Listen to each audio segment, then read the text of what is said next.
This is going to be a video tutorial on how to enable or disable preload pages in the Microsoft Edge web browser. I will be using a desktop PC for this. Let me jump over to my browser here.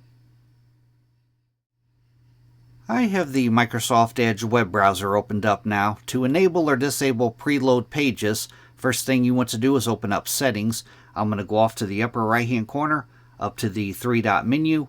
I'm going to click on that. Then I'm going to go down to where it says Settings, and I'm going to click on Settings. Now on the page that opens up, the pane off to the left-hand side, I'm going to click on Privacy, Search, and Services.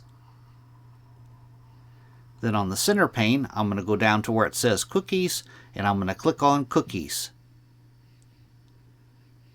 And right down in here, Preload Pages for faster browsing and searching. Says it uses cookies to remember your preferences even if you don't visit those web pages. By default, this is probably toggled on.